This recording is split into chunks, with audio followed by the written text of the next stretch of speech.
If you're not closing deals today, your business is dying. I just really think you don't like my assignment fees. But it's all good though, cause I'll double close. Ask me how much did I make, only my mother knows. Now I'm at the dealership like I own one of those. I just made 100,000 right under your nose. 10 bands, 50 band Q Miller.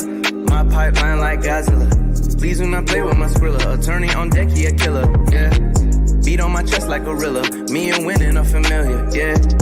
Me and the whole lot familiar. Neapolitan vanilla, yeah, that's mixed up, not messed up. What up? It's your boy Aaron Bevins, the millennial entrepreneur. We're incredibly excited because, as y'all know, over the last 90 days, I've had a 60-day challenge where I've been going live every single day, and we've been doing a whole lot of residential real estate. We ended up doing about $190,000 in assignment fees in 60 days, which is pretty cool. But we're doing something a little bit different today, y'all. Today, we're going on to the next level. I think this is why a lot of you guys are really, really excited about this live. And it's because we're going to be talking about commercial real estate. And we're going to be talking about how these guys next to me are doing multiple six-figure assignments. We're not saying multiple six figures in gross revenue. We're saying multiple six-figure assignments, and they're making this a pattern in business. This is actually a part of their business model. So today, guys, I'm here with the one and only Mr. Logan Bentley Fullmer. He's here. We're going to be doing a quick intro with Logan here in just a bit. And then I'm here with my man, Dave.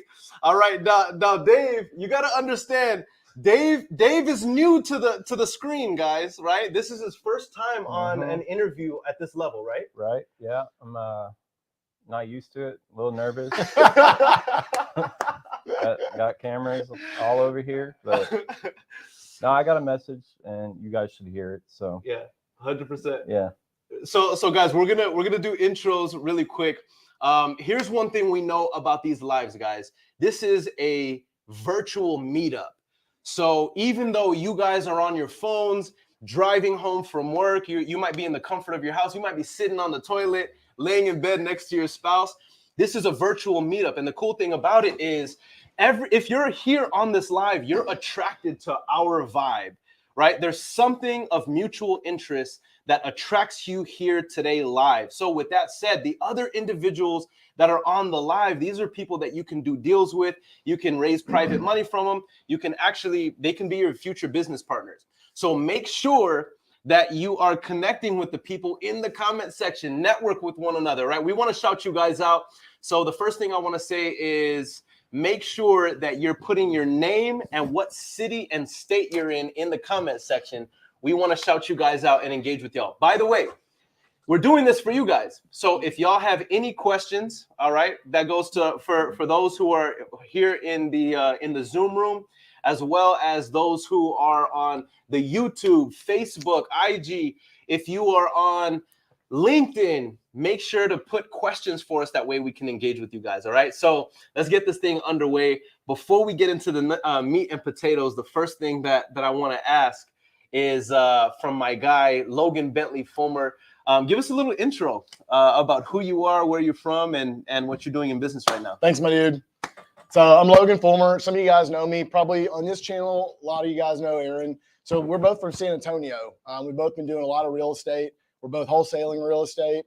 I came from the oil field background, started getting into real estate and realized, dang, there's a thing in this wholesaling. One of our business partners got really good at it. So we took to it, took some pretty crazy transactions out and realized we could do it. We could do it a lot more. And since we come from a background of financial strength and stability and experience, it allowed us to get into the commercial space in a much more comfortable way. As a result, we were able to make some quick traction. So that's what we do. We own office, warehouse. We don't have much single family anymore. We do have some mortgage note portfolio. We're a very transactional business because the real estate market cycle, we've been at the top. Everybody knows we've been at the top. Facts. We've been very transactional. We've been getting rid of a lot of assets. So we were more cash and credit heavy. And now we're at a very special place where the market's changing. We say, what do we do with all these skills? As it's transitioning right now, we're doing a lot of assignments. I love it. So Dave and I work together. You and I have known each other for a long time. Dave and I have been working together for what, 3 years now?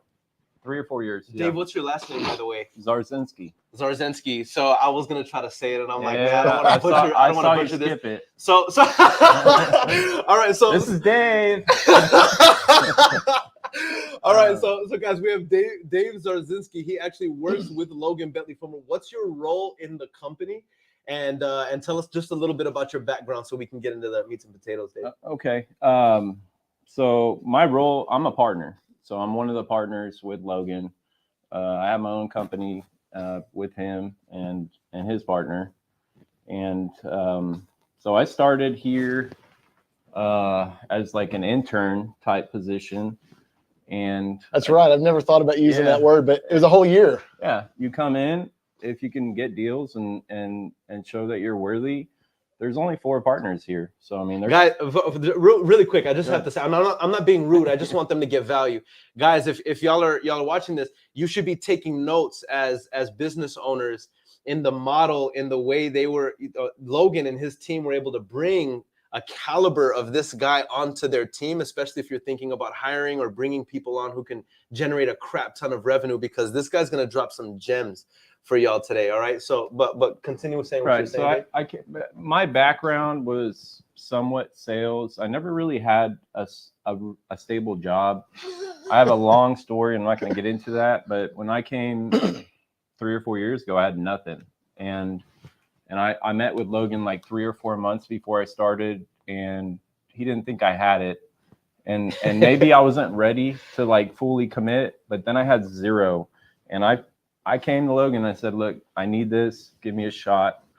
A year later, first year, I generated between $300,000 and $400,000 in profit. I knew nothing about real estate. It took me about 3 months to get my first deal. Yeah. And then it just kept going. Hold on right now, really quick, y'all. I want y'all. We have to emphasize that. How much revenue did you generate, give or take, in 300 your or first 400? And that's net. Net. That's net. What was That's gross? net profit. What was the gross? I can't I love remember, the fact man. that this is how you know we're talking with bosses, y'all. This is how you know we're talking about bosses. Did y'all hear that? They qualified and said that's net. So listen, y'all. This is why this is so amazing for us to have the honor to be able to interview these guys, Dave and Logan, because look, this is one you can call it a recruitment, a hire, however you want to refer to it. Dave comes into the company and brings in, let's just say, $350,000 in net revenue to the company, guys. That is the value of bringing on a high valued person onto your team, guys. Right. So that's a high quality partner, but he's a high quality partner, and he came into a model that was stable. It existed. It worked. It's been proven. You say all you have to do is plug in the right manpower, and the model continues to work. Add a new person, the model works for him. Add a new person, the model works for him. Yep. Those of you who are in accelerated wholesaling, those of you that are here, make sure to ask any questions, right? We want to make sure that you guys are given the attention that y'all need. So make sure to ask questions here on the Zoom as well as on social media. So we know who these rock stars are that we're interviewing here today. And we all know the theme, y'all. We all know why we're here. 6-figure assignments. All right. We want to know the sauce. All right. We want to know the sauce. How are these guys marketing? Okay. By the way, we just did a little story right now, Logan.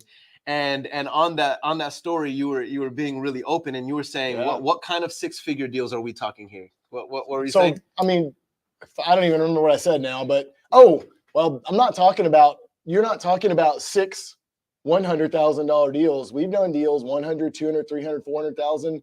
The biggest one we've gotten so far is I think it's 600,000, and we did a wholesale that was 750, and we've done a $1.7 million wholesale also. But those we took down, had to resell. We purchased them as a wholesale transaction, and we looked at this deal and we're like, oh my God, we need to hurry up and pay for this before the seller changes their mind. I'm not waiting to find a buyer. Buy this thing. Yeah. So they were wholesales that we said, we can't risk this. We have to buy it. Yeah. So those are wholesales. The biggest is $1.7 million. Yeah. $1.7 million net on a $3.2 million asset. Come on, y'all. Come on.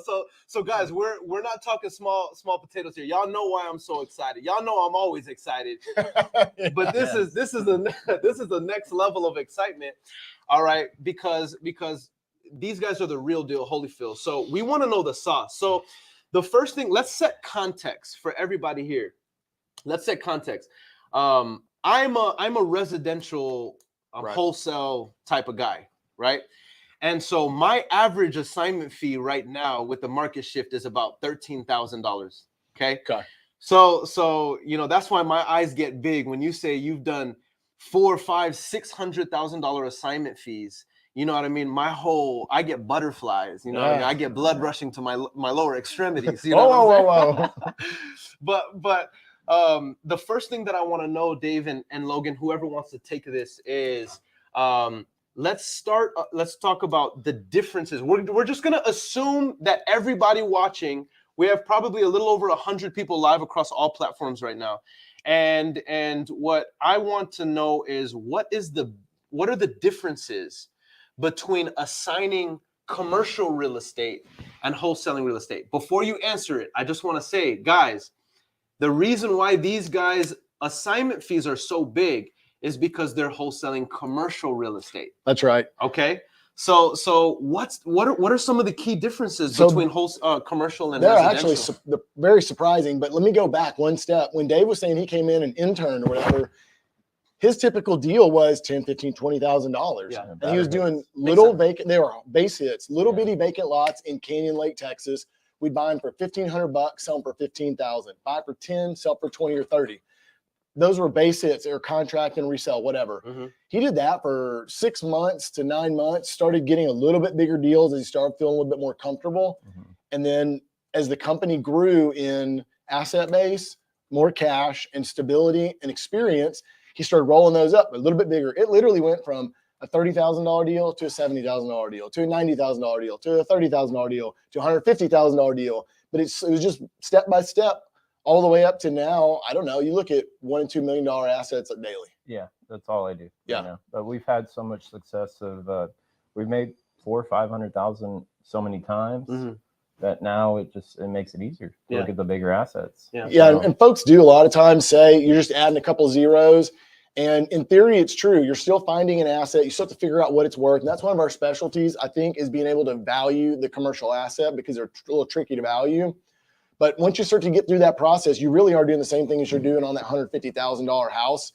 You're just working your way up truly with a couple more zeros. Right. But we also have had the backstop of, we look at these things when it comes to the wholesale deal and say, do we need to buy this thing or do we need to wholesale? And sometimes you got all your cash out and you can't buy it. Even if you should, you can't. You have to wholesale. But having that backstop and flexibility, or for folks that don't have that, having a credit partner or a JV partner that's willing to help you with the money side of it makes a huge difference, because your confidence when you're talking to folks and playing in this ballpark, you're not faking it till you're making it. You can get on a phone call and get someone to help you pay for that. So it's a much different feel. Some people can fake it all the way. I'm not that good at it. So we really have to do it that way. So that's been helpful. I like that. Let's expound on that just a little bit before we get into like some of these key differences in wholesaling commercial as opposed to residential. Let's talk about the person who's watching this right now. They've wholesaled, I don't know, 80, 90 deals. They've made a good amount of money. Yep. They're really comfortable with the wholesaling transaction in residential. They're inspired by you and Dave, and they're like, bro, I don't know. I'm not connected with anybody where I have the relationship where I can ask them to borrow $700,000 to be able to do this transaction. And yes, I can see the upside can be like a $250,000 assignment. Huge. How do I break into now being able to like raise capital or be in connection with that type of money? Let's say I only have, like, I've done a bunch of transactions and in reserves I have $80K. You know what I mean? I'm not in a position to Don't think you're going to take that down. You're going to need some of that cash. You call us. You can call us. Your earnest money is going to be bigger. Shameless plug. That's right. You do. We have a great dispo team, and we do a ton of JV dispo work with folks. But if you think it's a good deal, we get folks that call us all the time, and we work with them to do that dispo. But we'll also help them value it. If they've done 80% of the work, we'll get them over the hump. But a lot of times, you're not going to be able to pay for that up front. But when you have a really good deal, it's amazing how many people you can get to work with you on that. So you need to have that money that you can put down in earnest. When you're doing residential stuff, you can do zero earnest money all day long. Not in this shit. You want to call someone with a $2 million deal, they're going to want $25,000 earnest money. Mm. And you tell them you're going to put 0 earnest money and this line goes silent, you can't figure out why, I'm going to tell you why. So you're going to need a little bit of that backstop. Maybe you do a $500 million deal, but you're going to need 5-10 grand. Get the thing under contract. Don't worry about how you're going to pay for it. Just like a lot of other deals, sometimes I still don't even know how I'm going to pay for the thing. Mm. Get it under contract. Once you get that under contract, it's easy to get people on the phone when you tell them, I got $1 million deal in contract for $600,000. People pay attention. You're going to figure out how to get that money. Call you, call me. Mm-hmm. Yeah, that part comes into play, but you got to get that deal put together first. I just wanted to say that first, because if there's anybody, again, guys, we have over 100 people live across all platforms right now. If there's anybody watching this who you're so intrigued and fascinated by, oh my God, these guys are doing multi-6-figure assignment fees, but I don't know how I would be able to come up with $25,000 for a freaking EMD. What Logan is saying, and correct me if I'm wrong, if the deal is good enough, you can partner up with other people who underwrite the deal and are vested in it. Yep. You can raise You that might capital. even give half. Like there are times where we look at a deal and we have tons, millions of dollars out, and we have a really good deal in front of us. And I say, I'm not greedy. Get that thing under contract. Let's call someone. We'll give them half the deal to fund it. I don't give a shit. We got to get the deal done. I'd rather get half than nothing. Give it up. Be generous, because the next time that deal happens, guess who's the first person to answer your call? That dude who you made a lick on and he didn't have to do anything but lend in. Do not be greedy. Be happy to share that. Those of you who are on Facebook, those of you on YouTube, if you're getting value just in the first few minutes, please put fire emojis, engage with us. The more you guys engage with us, the more other people can see this, and we can impact more people with our motivation and our message tonight. And I think that this is something a lot of people need to hear, especially in the wake of a recession and all the doom and gloom that people are fearing. We're coming here with practical, implementable, actionable steps that you guys can implement.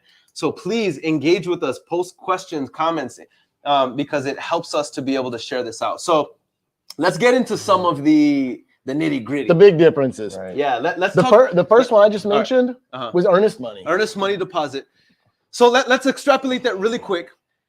Everybody knows here, I'm the king of the $1 EMD. Really? Bro, what? Yeah. He just told me this. Like, Bro, I can have open about 10 to 15, 20 contracts in escrow at any given moment. $20. And I got $20 out in EMD, non-refundable, right? So I do have consideration on that. Right. But what you're saying, you can't play that game at this level, right? So you're saying EMD is probably the first biggest difference whenever it comes to commercial real estate. Yeah. Think about this for a minute. Put yourself in the seller's shoes. You're old man Johnny boy who ran a welding shop for 25 years. You built this warehouse in, 1985. You're running your business. You're done. You retired. You put a tenant in there, and you're sitting at home. And you've been leasing the thing out, and you're kind of getting old and thinking about estate planning and whatnot, and you're tired of collecting rent, and you wouldn't mind having a lump sum, but you just haven't agreed to sell it yet. Or you haven't quite crossed that line. And Dave over here calls and says, I want to buy this from you. Yeah.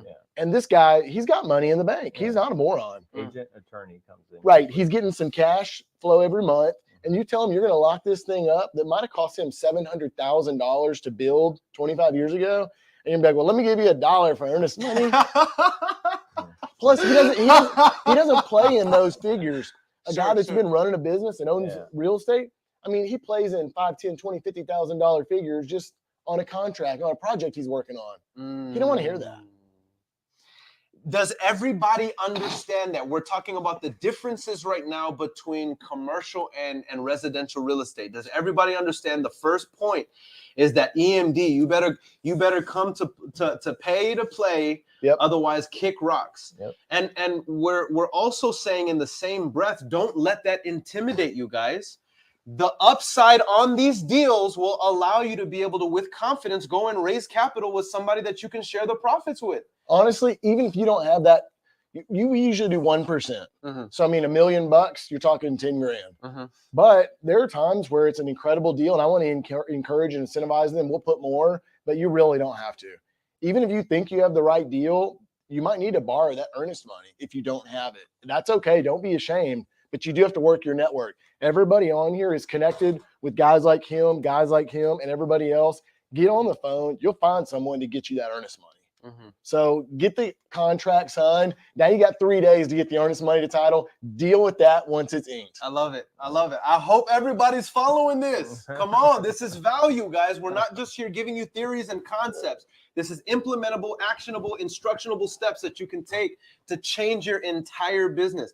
All right. So the first difference we said between commercial and residential is EMD. What other differences can we extrapolate here?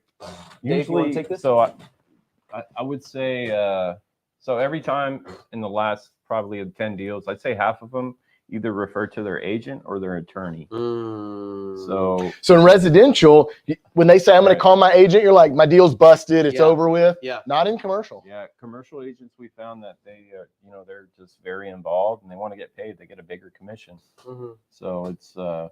They want to get that deal done. I'd rather work with an agent. Really? Than, Hold up. Think about this for a minute. This is different. I just want to say this. This is completely different from our world in residential. Right. Because in our world in residential, oftentimes when there's an attorney or there's an agent, we're like, oh, yeah, exactly. So think about this for a minute. If you're doing a $2 million deal, 6% of $2 million is $120,000. Why does that agent want to bomb that deal? He wants 120,000 or 60,000 in commission. He wants that. That agent's working for both of us. Right.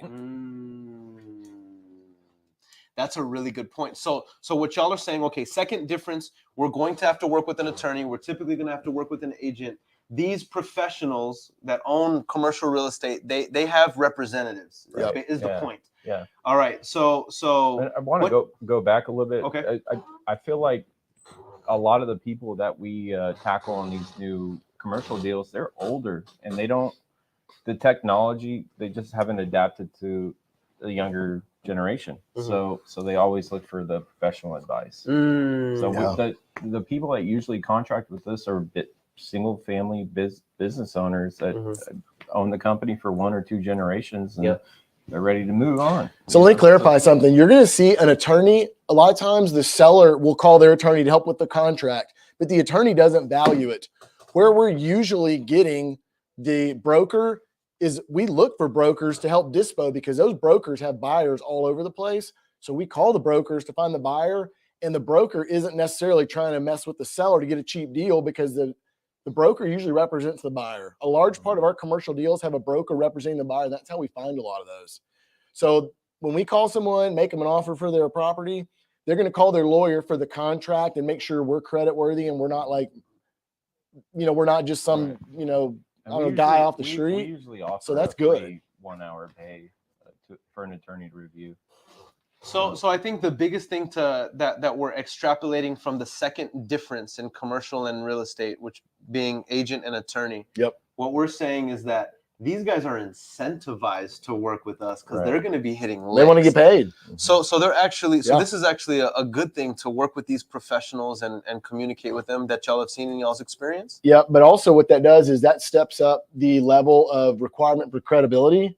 You got to know the terms. You got to know the process and the transaction. You got to know that you're going to be ordering a survey in a phase 1, and we're going to be paying for that as the A to B contract. The buyer, we're paying for that. Right. That's going to come out of our pocket most times. And if we close that deal or don't close it, we're still paying for that. So you do have to pay to play. You're going to get your earnest money back if you decide not to close or can't sell it, but you're still going to pay for at least a phase 1 and possibly a survey. A phase 1's $2,000, $3,000, depending on where you're at.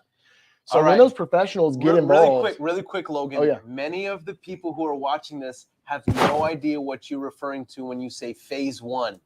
All right. So what do we mean when we say phase 1 in commercial real estate? What does that mean? So phase 1 is an environmental study to make sure you don't have underground contaminant tanks, leaky stuff on the surface, things like that. And a phase 1 is just a research project.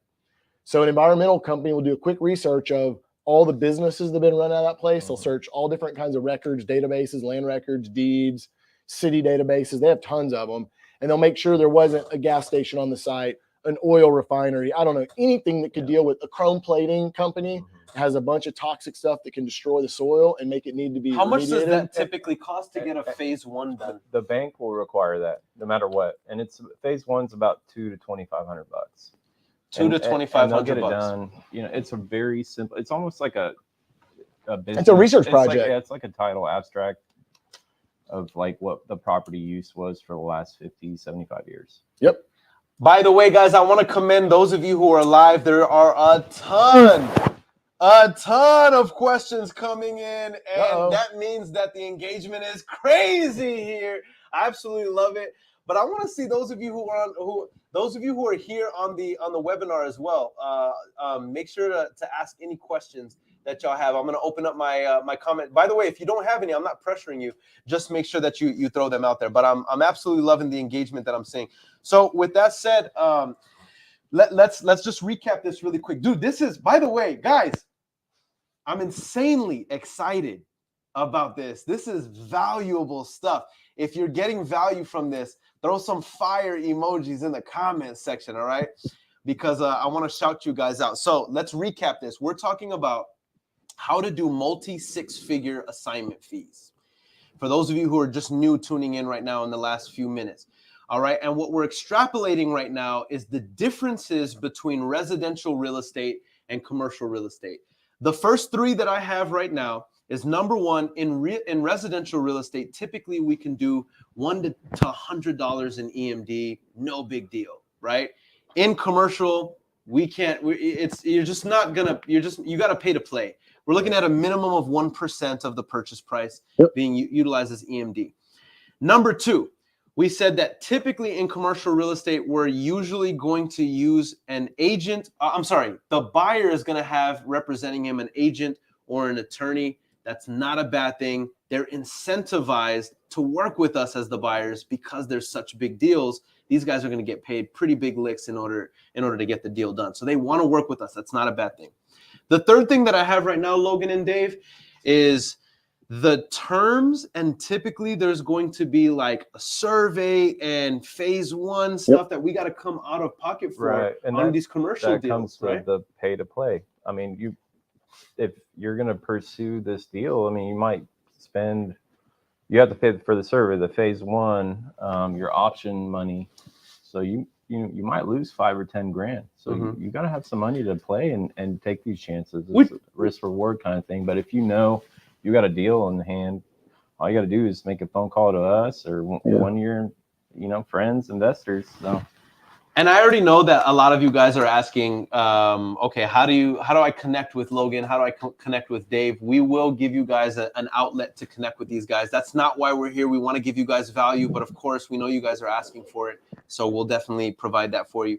With that said, let's keep moving. So right now we're at three things. Are there any other major differences when it comes to? I would talk about the length of the contract. It's different. Yeah, that's the biggest. Let's talk about that. So we're talking about the fourth difference in wholesaling commercial as opposed to residential. You're saying the length of the deal. What do you mean by that, Dave? So your option period, you want to get that as long as you can. I mean, what do y'all typically shoot for? 45 days. Okay. 45 days. But in the commercial contract, they call it feasibility instead of option, which is that's just the word. True. And you want to do about a 90-day close. Even if you go through a bank, they're probably going to take 50 to 60 days to fully process the loan and close.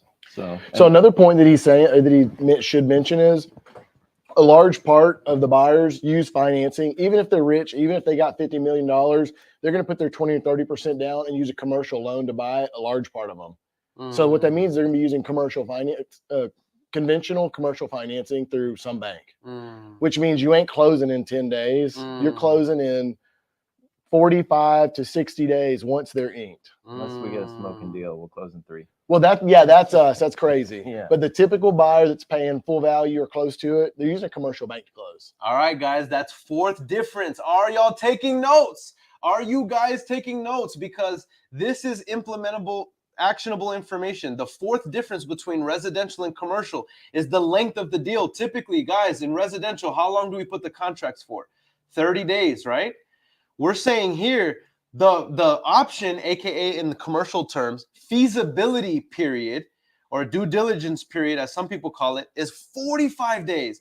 And then we're talking about a close within 90 days, right? Yeah, so that's typical. With residential, the reason you're getting your option period, it's really an inspection period. You're a homeowner typically is going to go do their inspections, inspect the septic tank. They're going to send a residential inspector to go inspect the house. You can get that done in a week or two, no big deal.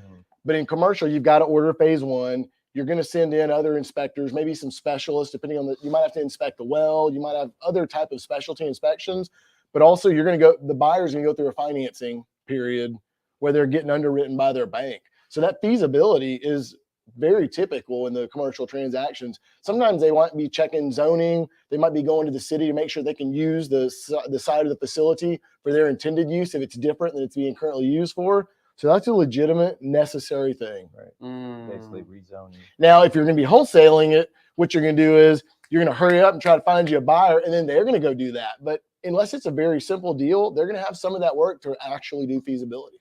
Guys, make sure that y'all are asking any questions that you have in the comment section. Once we get to the end of our interview and our discussion, we're going to be opening it up to Q&A. I already see that Nahom asked a question. George asked a question. I love, and I have a bunch of other questions in here. We're going to get to all of these. We have 4 differences right now between wholesaling, real estate, and commercial. Are there any other major differences that y'all would extrapolate? Because guys, we're about to get it. By the way, guys, we're about to get into a case study where we're going to talk about one of these deals, actually how it played out, the marketing, how they did everything, like what they did, the problems they overcame, the tools that they used to actually get the deal done. We're going to do an actual case study, guys. And in that deal, we made 10 times what the contract value was of the house. 10 times. Not 10%, 10 times. All right, it's about to get crazy. It's about to get real crazy. So I can't wait for that case study. But before we go into the case study, I want to go into the differences between residential and commercial wholesaling. So are there any other differences other than these 4 that y'all would bring out for everybody watching? Folks are slow. Yeah, Everybody's slower. It's So speed. So the speed. Yeah, the buyer is slower to sign. Mhm. Think about it. They've been renting. They ran their granite company out of this for 20 years. Now they stuck a tenant in there. He's been in there for 3 years. Before we talk Give him about the jump. speed, you told me something about this that really I don't know how deep we can get into this, but I feel like this would give context to speed. Who is the typical client avatar? Like who is the typical person that I'm going to be marketing to that is my commercial real estate assignment deal? Or who you're marketing to? Who am I marketing to? Well, it's not somebody that probably has a triple net lease in place. It's somebody that inherited it. No. He's talking about the buyer. Who's our buyer? Oh, who's the buyer? That's a good question. It's not easy to market. No, actually, no. Actually, I was talking about seller. the seller. Oh, my bad. Okay, so our typical sellers are people that have owned it for 20, 30 years. Owned the asset. Yeah. Okay, own the asset for 20 to 30 years. Or they inherited it. There's some type of backstory. Or we were looking at a commercial building where this guy ran it for 30 years. His father ran it for 30 years. Yeah. And his 3rd generation son doesn't want to move any farther. So he's like, it's done. Yeah. I can barely walk. Yep. And all right. That's our sellers. It's not your sophisticated. I mean, I don't know. I love it. No, there's a backstory with every seller. This is perfect. It makes sense. Yeah. So guys, are y'all getting this really quick? Because this goes into the 5th difference. It gives context to this 5th difference in who we're marketing to. It's typically a business owner who owns an asset with like some sort of structure on it where they've owned the business for 20 to 30 years and now they're ready to sell this asset. They have some sort of backstory and they're selling this asset. That is the typical avatar for what we're looking for in terms of the front end contract for these commercial wholesale assignments. Guys, dude, you should have freaking goosebumps right now. Nobody is giving away this value, guys. We're giving it all. Nobody's giving. And here's the funny thing. I don't mean to insult. Like right now, we have probably like 200 people live across all platforms. I don't want to insult anybody. 98% of these people are not even going to take action on this. I know the people here in my intimate group will, because these are go-getters. 90% of you guys are not going to take action, and I hope that moves you to action, actually. But with that said, we know who our avatar is. Speaking of action, I'll talk about the avatar. Speaking of action, our very first one that we did like this cost us $50,000. Wow. So I don't want folks to hear these big numbers and be intimidated and scared. Our first one, we actually didn't put no earnest money on this deal. And it happened quick. It was It was $35,000 to buy the thing. So it wasn't mega expensive. There's a ton of low cost commercial. A lot of what we talk about is industrial, because that's what we do, light industrial warehouses. Right. But you can start out with this stuff very small, very low price. It does not have to be multi-million-dollar deals. That makes sense. That makes a lot of sense.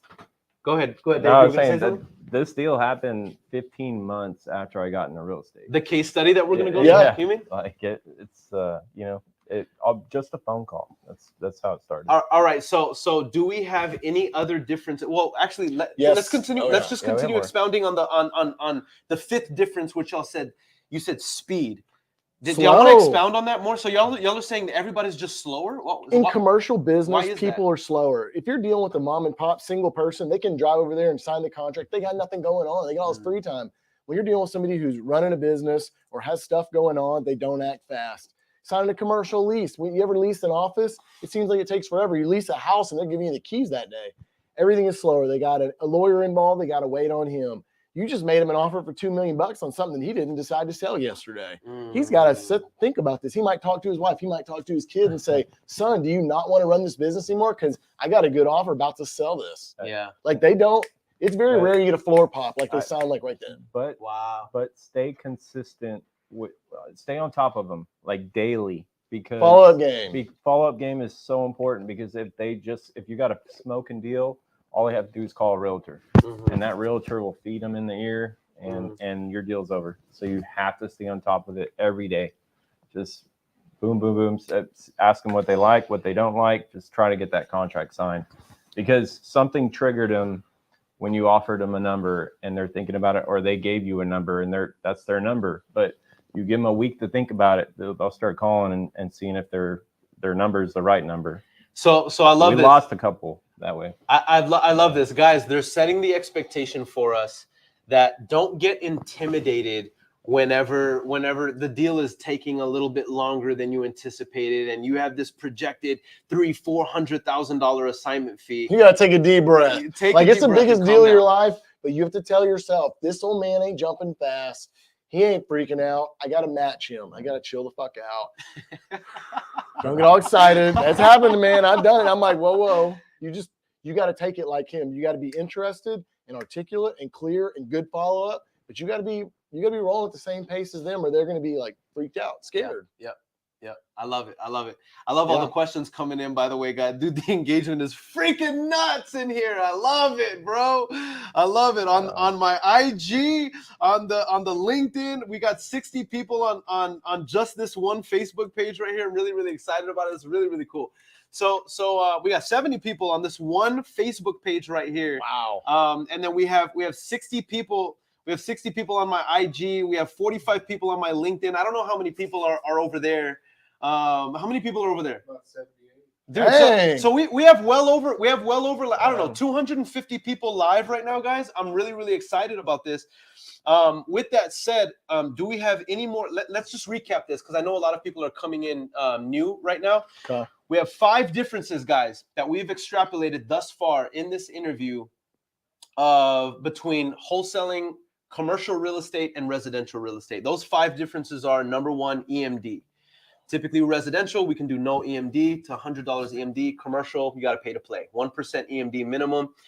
Number 2 is you're typically going to be working with an agent or an attorney. All right. So this is for everybody taking notes. Make sure you write these gems down. All right. You're typically going to be the sellers are going to be represented by an agent or attorney. Number 3 is typically there's going to be different types of terms, which means you're going to have to do a phase 1, and this lends itself to longer deals, 45-day feasibility periods. Well, in residential, we call an option period. They call a feasibility period. All right, so longer deals. Number 5, which kind of lends itself to number 4, is the speed. Everybody moves slower on these deals. Don't get discouraged. People move slower on these deals. They're typically more mature. Yep. Aged people who've owned businesses for 20 to 30 plus years. They got some sort of backstory. They own this asset. They're not hurting for money typically. So, massive deal. Speed is slower. Don't get impatient. That's a lot of information that we've covered, but no wonder why people are so engaged with us, because we've been given a lot of value here. Are there any other differences that y'all care to talk about when it comes to commercial real estate? Your seller's sophisticated. So they are more sophisticated, but they're good business people. They've run a good business. They've made a good life, and usually retirement. But what's interesting is they might have bought or built this building for $500,000 20 years ago. I'm telling them I'm gonna give them $1 million. Dave's like, I'm gonna give you $1 million. To them, they're doubling their money. Fuck yeah, great deal, right? Why would they not do that? But where our value comes in is we understand how to value it really, really well, and we're in this business. What we know is that it's valued at $1.7 million. So they're happy because they're doubling their money and they're confident. They've been a business owner. I don't necessarily need to call my broker. I can do this on my own. They're going to double it. Good for them. But we're about to double up too because we realize how much they might be leaving on the table. So they're actually happier than a lot of folks in residential deals. Yeah, I mean, that's when a a cool seller's little... happy, it's nice. That's a really cool. A seller also gets cold feet though, right? So I mean, they start thinking about what am I going to do with the money? Yep. Like I put it in the bank. The bank's not going to give me money. So you know what else is interesting is credibility is more important because just like I said, I'm using this avatar we're talking about, old welding shop guy who's been rough and tough running this business forever. We call him and say, I'm going to give you $1 million. Like who trades $1 million on the drop of a hat on a phone call, right? So he's like, you're full of shit or you're legit. But it's our responsibility to show them the difference. Yeah. So that's part of why I taught your professional presentation when you're communicating with them, you're articulate, you're not so fast and jumpy. You got to roll, at the right pace with them. But also I talk about my CPA and my attorney and my advisors throughout the conversation because they're already thinking, I'm gonna have to ask my CPA about the tax repercussions. I'm gonna have to ask my lawyer if this contract's gonna get me in trouble. So I'm talking about my lawyer and CPA because they're part of bigger transactions.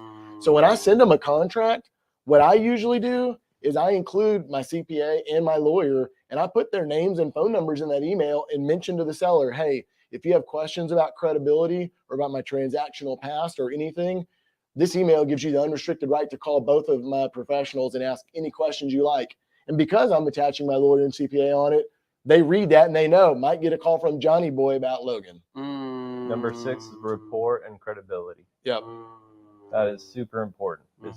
They're getting calls, they you talk to them, they're like, well, the other 20 people that called me. But the other person I forgot to add is I add our banker on there too, because a lot of times we're going to use commercial financing. So by adding those folks on there, they know you have your shit together. You've been doing this before. I've never had them call any of those people, but the fact that I line them all out in that email and put their contact info, they know he's got a banker, he's got a lawyer, he's got a CPA, and he's so close to them that he can just email, no big deal all the time. Now, some of you guys may not have that. So opening that relationship up with those folks really quickly and starting to let them know how you're going to include them on that and what it's for is really helpful. It might be uncomfortable for you to go down there to Wells Fargo and tell your banker you're going to do this because you haven't really been doing real business with them, but do it. It looks good on you. And the odds of them actually calling and checking on that is slim. Major nuggets on nuggets on nuggets on nuggets on nuggets. All right, so we have 6 main differences between wholesaling commercial real estate and commercial and residential real estate. Any other differences we wanna expound on? No, you know what? There's another last one I think is important. It's how to value, because when you're valuing residential, this is good because this actually covers one of the questions that came in from our public group. Dude, just this one group has 61 people watching. This is absolutely nuts. So, and that person was asking about how to value properties in commercial, right? So, by the way, before you answer that, we know that in residential, we typically take an ARV. Your comps. Or the 1% rule if it's a rent house. Or the 1% rule if it's a rent house for a landlord or owner financier. So how do we comp like commercial real estate for wholesaling? So you're going to do variations of that. There are 3 ways. And this is what appraisers use as well. Okay. Your comps, which are very hard to find in commercial because they don't record on the listing service like MLS. So building relationships with some of these folks, scanning the deed records and seeing what the debt is plus 20 or 30% will tell you what some of those sold for. That's your comp. Your income approach, which is your cap rate or whatever your rent return is. All right. And then this is the answer that I like because I can be the most confident about this one, is cost to recreate. So we're looking at a warehouse building. The big one I did, I told you, was 3.2 million, and I doubled my money on that one. I remember looking at that saying, man, I think this is a pretty darn good deal. So I called a local contractor that I knew well and asked him, what's it cost to build something? I showed him the pictures and he told me it's going to cost you about, it was like 2.6 or something like that. And I added a rough land value on there. So I'm over here a little over 3. So here's what I'm looking at. It's a metal warehouse. It's going to cost you over $3 million to rebuild this, unless a business owner wants to Which is the develop. purchase and the renovation. Well, no. Right? Just for them, just to build it, to buy the land and build it. Okay, Cost to recreate was about $3 million. Okay, understood. So I thought, well, you can't get this new for less than $3 million. So if a business owner needs a warehouse like this and one doesn't exist on the market, they have to go buy it. Since it's a metal building, if it's not all fucked up, it looks pretty close to new. Yeah. It might have some damage, like some metal on the outside, but subtract 50 grand, whatever. So it's cost to recreate. Yeah, that's probably that's probably one of the best. Well, hold on. I just gotta say, I don't know. I was gonna say I'm embarrassed to say this, but I'm not really embarrassed to say it. I've literally, guys, never heard of evaluating a property or valuing a property this third way, which is the cost to recreate. I've never heard of this before. You're doing houses and land, so you don't need to. So let's expound on this just a little bit more. What does that mean, cost to recreate? Can you just expound on that just a little? Okay. If you want to make something just like what's there on this vacant lot next door, what's it going to cost to recreate that exact same thing? Right. Now, sometimes if the building is really old and has a lot of deferred maintenance, it's pretty beat up, you're going to do your cost to recreate minus 10%, 20%, 30%. You're kind of depreciating it because now it's like a house. What's the ARV? Like it's going to take some.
$75% of the horsepower in wholesaling with us. It's not back up yet.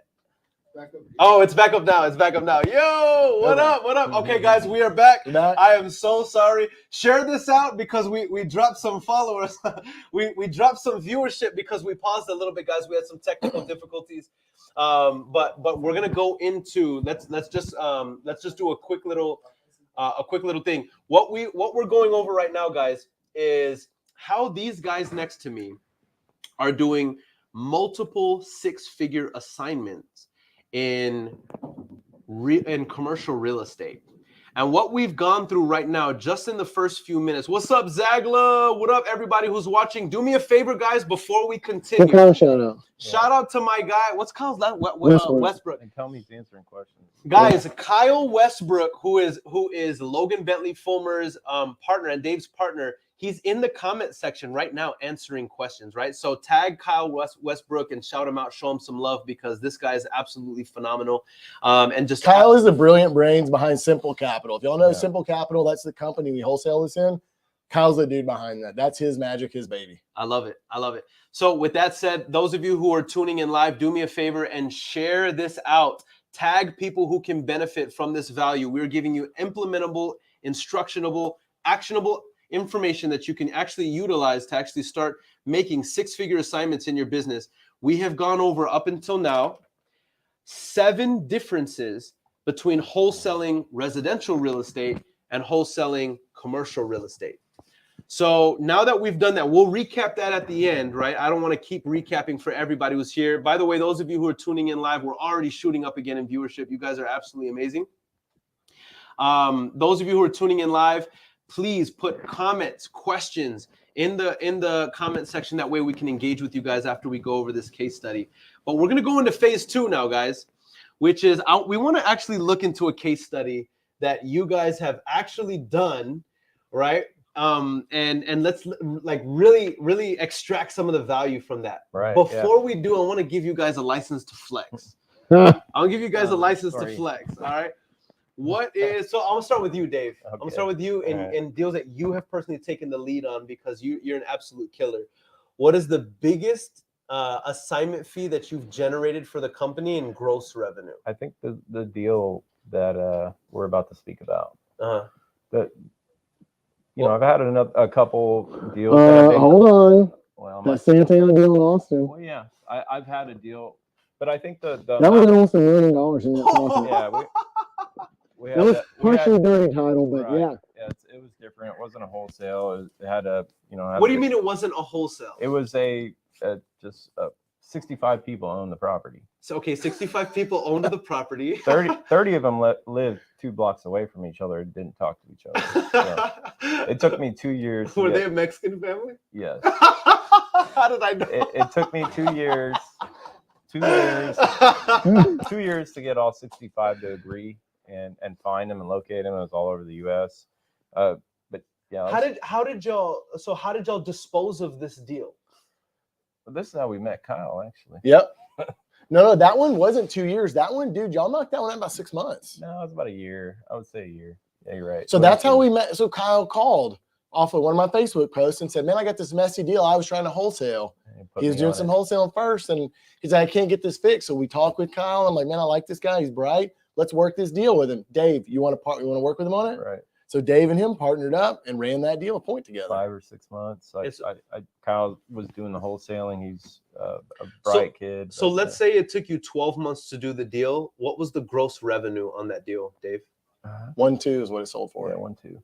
What was the gross revenue that was generated to the company? The sales price was 1.2 million. Our cost basis was 250,000. So our net profit was $1 million. Yeah, it was a lot of work. I spent a good half of my year. On my face sheet? I spent a good half of the year last year doing that project. Yo,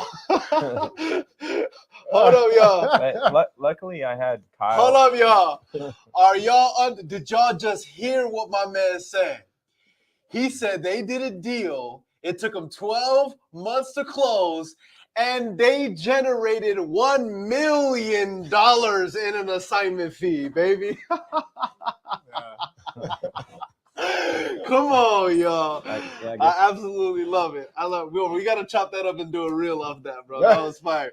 It's hard work. Come on. It's not easy. Yeah. But that's beautiful. Guys, I mean, how many of you guys who are in the comment section right now would be willing to work a deal that you knew you were going to generate $900,000+ in gross revenue from? It's absolutely nuts. I want to speak to a mindset thing. A lot of folks say, I own a business. I'm by myself. I don't want a business partner. I don't want to share it. Well, here's what happens. You don't get to do a deal like that because you have to shut everything down and learn it and work on it. Here, we've got some really smart, hardworking professionals that are partners. So we can have 2 guys tag team in that while I'm working on the legal. We have 3 people working on that deal.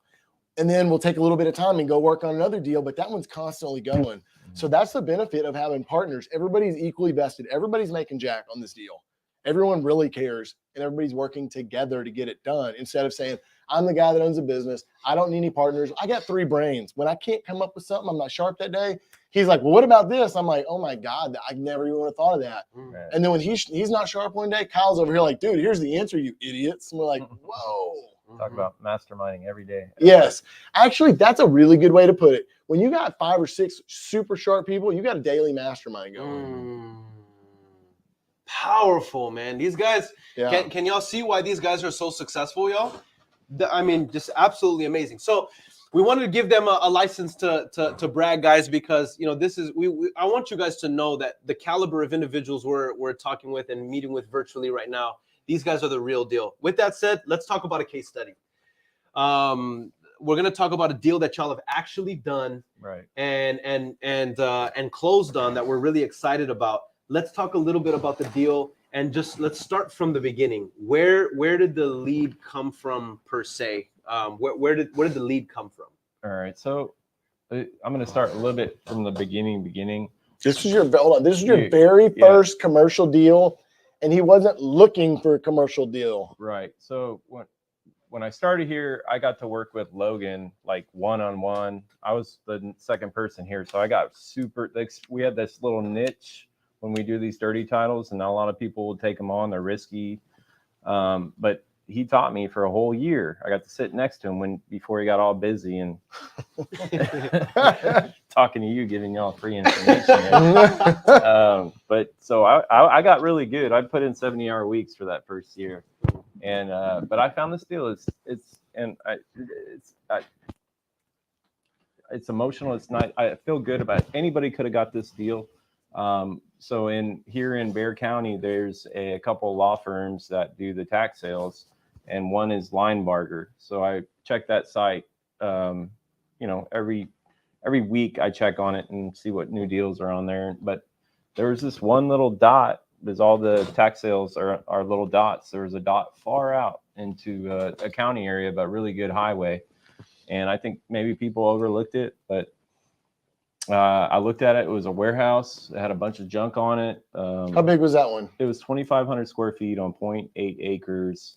So I didn't really go deep into evaluating it. The guy owed $18,000 in back taxes, and I knew from the CAD it was worth $200 at minimum. What screen are we on?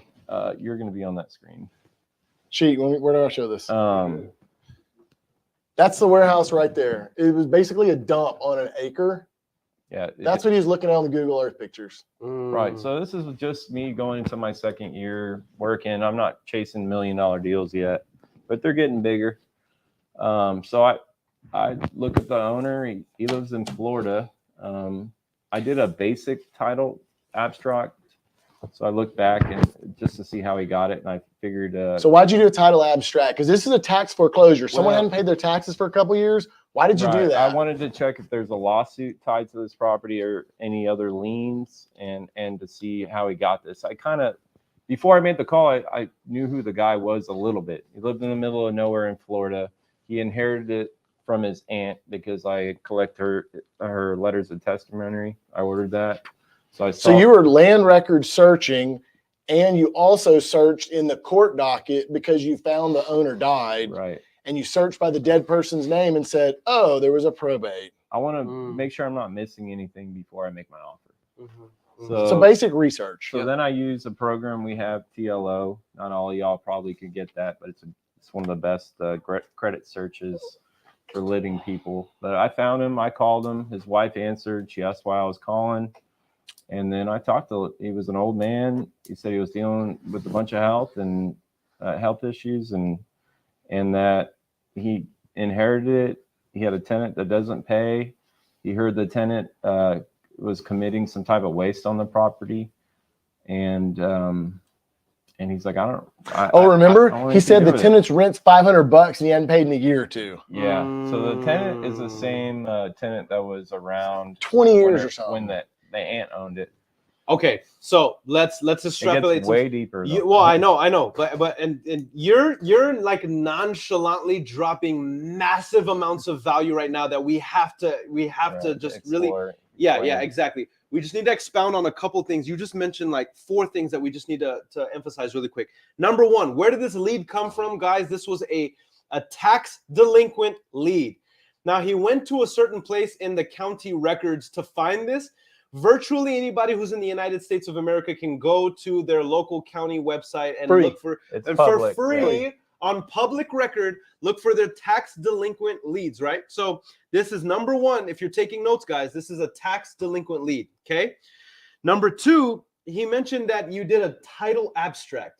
Bro, 90% of the people here have no freaking idea what the heck you're talking. I would say don't let simple? Anybody be confused, because you don't have to do that. Yeah. We have a little different background, so we do that for some diligence. Yeah.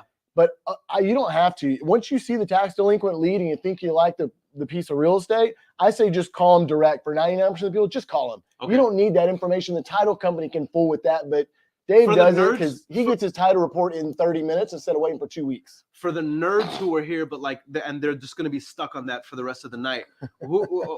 What is a title abstract, and why did you just give me, dude? You know a lot about this. Just give me like a 30-second explanation. All right, Bexar County has really good tax records, so you can go online to their Bexar County clerk and look up the records. And basically, what I do is I start from the latest deed, and I go back to all the people that owned it previously and all the deed of trust. So any type of money that was owed on it, I want to find releases on that. Yeah. I was able to go 100 years on this thing clean. Beautiful. It took me an hour. I put it together.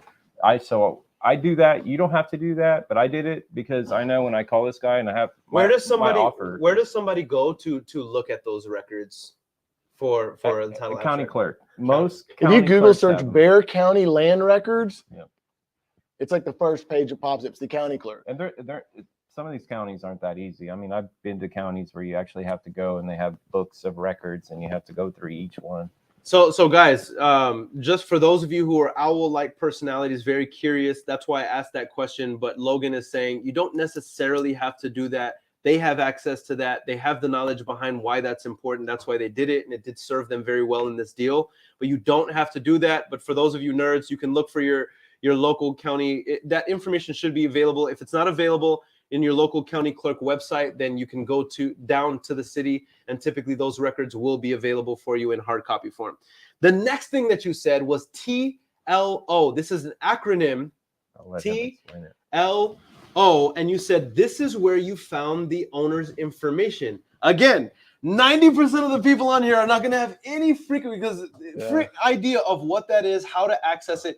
Can you just explain really quick? What is TLO? Why is it so powerful? And how does somebody go about getting TLO? Because this is how y'all found the owner's information. So a lot of folks skip trace. They'll just use been verified, or there's a million other programs out there to skip trace. This one is a credit level search that is through Experian, I think. I can't remember, but the credit reporting agency offers a search program you have to apply for, go through all these processes, but it gives you all the information, who their relatives are, if they have it, all their phone numbers, properties they've owned. It's a very good background search tool. So we pop that dude's name in and all his stuff pops up. Easy to get a hold of. You don't have to call through 50 numbers, top 4. Guys, I'll put it to you like this. Like the CIA and FBI and these guys have TLO in their, I'm sure they have other resources as well, but they definitely have TLO in their tackle, you know what I mean, of tools. So TLO is very, very powerful. How does a person go about qualifying to get By the way, guys, you think batch skip tracing is good? TLO is the real deal, Holyfield. And by the way, y'all know those are heavy words coming from me because I'm like the biggest batch guy, right? TLO is just a different level, right? So batch works if you're doing it in volume. And we use batch for other types of marketing. But for our tax foreclosure list, we'll find the name, find the owner. We'll pop their name into TLO. We'll get their phone numbers, start calling them quick. That's more of a spear phishing, whereas batch is more of like a big cast net. Yeah, big net. Deal. So how does one qualify for? Because I already have there's a crap ton of people in here. Yeah. They're already like, dude, I've been trying to do this for a long time. Not a lot of people will qualify. How do you qualify? There's an application. You got to fill an application. You've got to have a company with, I can't remember what your history's got to be like. You've got to have a locked file cabinet and then a locked door on the room that goes to that, because you can pull up social security numbers. You can pull up driver's license numbers, some very sensitive data. So you have to go through an application process, and it's designed for folks to protect their assets and do background searches for like tenants or job applicants or whatever. You background them. Technically, you're not supposed to use it for marketing. We don't abuse it. Yeah, so we get the gist. We get the gist there. But beautiful. I hope everybody here's watching. There was somebody here who said clear is what the big guns use as well. Obviously, this guy knows what he's talking about, and he's obviously very, very familiar with TLO. I love it. The next thing that you mentioned in regards to this deal, before we go deeper in this case study, is you said when you got TLO, you got access to the seller's information. You called the seller. Then you identified that 3 things that made my heart, jump a little bit. You said, 1, he had health issues. The second thing, he inherited the property. And then the third thing, these tenants hadn't paid in like a year. Mhm. Dude, this is a perfect freaking storm. Like Yeah. this is a It's deal. obvious this guy doesn't give a Yeah. fuck. He's done. Yeah, this guy. Yeah, I mean, I have a somewhat of a soft heart, but I could have offered him 0, and I'll take over all your problems, and he probably would have been He would have said yes. sure, yeah. Mm. But I said, look, I'll pay you 10 grand for it.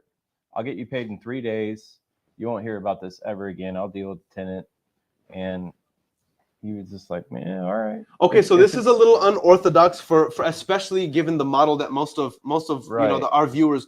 Y'all said y'all closed on this in 3 days. So let's go back for a minute. The reason that happened is because we did not know what the value of this thing looked like yet, but we knew it's 1 acre in that area. Land is fairly valuable. We knew it was a metal building. While it was dirty, it was in decent shape. We didn't know if he was committing waste. As if he was committing waste, if you have to go past the phase 1, we're talking phase 2, 20 grand, phase 3, 50 grand. Or hundreds Or of more. thousands even, yeah. You know, Dang. so But here's what he did. He went to the appraisal district and just typed in the address, and the appraisal district said it was worth $250. So in our minds, we're like, even if it's double overvalued, even if it's worth $125, who cares? Mhm. So we need to act quick. This dude just told us he'd take 10 grand. We need to hurry up and get this dude paid. So instead of getting a contract and looking for a buyer, Dave got $10,000 to that dude's house in 3 days. Mm. or 10 sooner. grand. Or sooner. And they're still skeptical that I called a mobile notary to go out there and bring them the documents. Apparently the mobile notary was good friends with them, and me and the mobile notary, we clicked. So there's a lot of things that went Sure, to sure. make that deal go really smooth. Yeah. She looked us up. I sent her everything. They were like not tech savvy, but she was. So I was able, like, here's our SOS, Secretary of State. You know, here's our That business credibility cards. part Yeah, again. Yeah, the credit. yeah. She brought. Think the about this for a credibility. minute. Somebody calls you and says, I'm about to give you $10,000 in 3 days, sign these papers with a notary. Like, that shit sounds crazy. And it is. And the notary, I'm like, hey, I'll give you $500 if you show up today. So she was working for me, That's right. you know, and she knew them, so Mhm. she gave credibility, and and she even called me a few months back and said he passed, but you know that they were happy. Yeah. You know. Yeah. I said I was going to do everything I said I was going to do. So I love that it. always feels good. Yeah, absolutely. So guys, I hope y'all are getting, you know, the real gist of what is happening in this deal from our first few points in terms of where they got the lead, how they were able to gather the information, the research that they did, the seller's circumstance. So now you get this property under contract, Dave. Okay. What are some challenges that occur in this deal Is there another one? as you guys That's the So second now you're contracted. What are some of the challenges? Because we don't want to paint this picture that it was just like roses and chocolates, right? Like every deal has its own fingerprint. There's a story behind this, but it was roses and chocolates at the end of it. I love it. All right, I'm so- not mad.